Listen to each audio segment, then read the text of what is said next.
Okay, back again. I'm going to do one more issue, and that's the Amazing Spider-Man issue 603. I think I missed reviewing the last few issues of previous to this, 601 and 602. I'll just quickly go over. I wasn't really liking those two issues actually. I think I was just. After 600, it was so good, and I really enjoyed the American Sun storyline. I kind of thought, oh, okay, this isn't going to be as good as those past issues. This new storyline, I was like, oh, it has the Chameleon, and I've never really been a fan of him, to be honest, as a villain. But he's written really well, actually. He was written well in previous issues, but he's more fleshed in the last two issues. He's more fleshed out in this, and it takes all of it takes is from his point of view, and that's really cool. It's a villain. I like issues from the villain's point of view, and it's he's taken over Peter Parker's life. He doesn't know he's Spider-Man. He sort of needs to use Peter Parker to sort of set these bombs and sort of get close to the mayor and blah blah blah. It's really cool, and it's sort of a window. It's how another character would look at react to Peter Parker's life. And Peter Parker's always kind of down on himself, and blah blah blah. There's a brilliant bit where he sort of meets up with some of the women in some of the Rileys who are staying at his aunt's place, his cousins, and there's a brilliant line where he says, "Good Lord, does Parker know anyone who isn't a stunningly beautiful woman?" And it's true, like, there's he just had a chat with Mary Jane, and he's looking at a photo of Gwen Stacy, and that's the thing, Peter Parker complains a lot. He knows a lot of fit girls, which is quite a rare thing sometimes.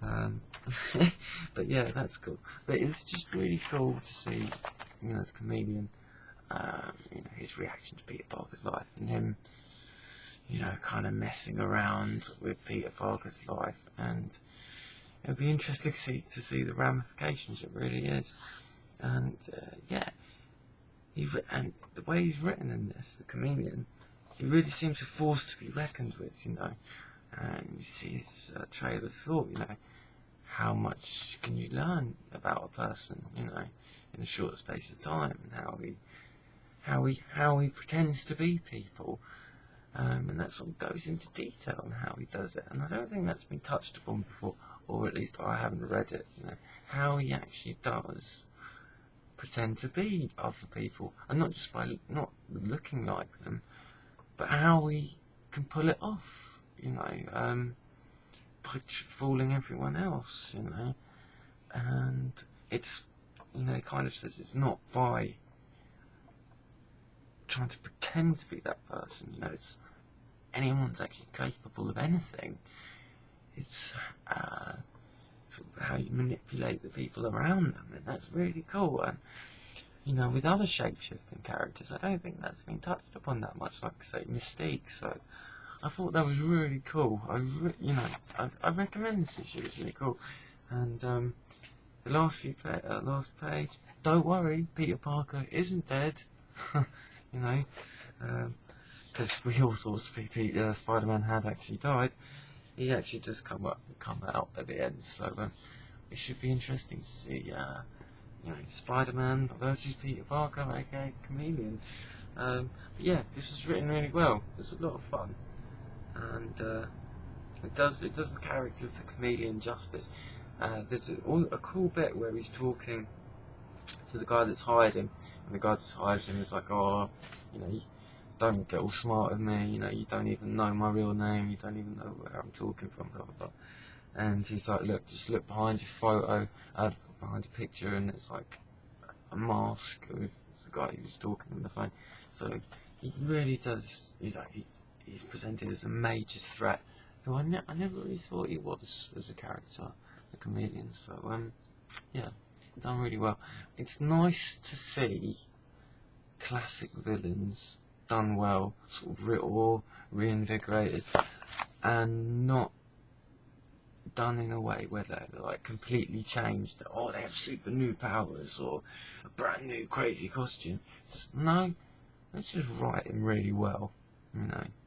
And that's what they've done with this. So yeah, I recommend this. I'm looking forward to seeing what happens next. You know, good stuff. It's Spider-Man's been really good lately. You know, the whole brand new day stuff I wasn't crazy about, but that's been spoken about to death by everyone. But you know, Spider-Man's become a really good title. You know, it's classic soap opera superhero stuff. So I recommend picking this up. Well, the past 2 issues as well. And yeah, Spider-Man's good again. It's great, although he has been for a while. Anyway, that's all the comic books I've got. Sorry I had to sort of make 3 videos out that whole segment. I just kept going over. I was trying to do it first. Yeah, hey, leave some comments please. Much appreciated. Maybe review me and you know, give me some stars. Subscribe maybe. Yeah, but I've had a couple of comments, not loads, but you know, people saying maybe they couldn't really hear me that well, so I've tried to speak up a bit more.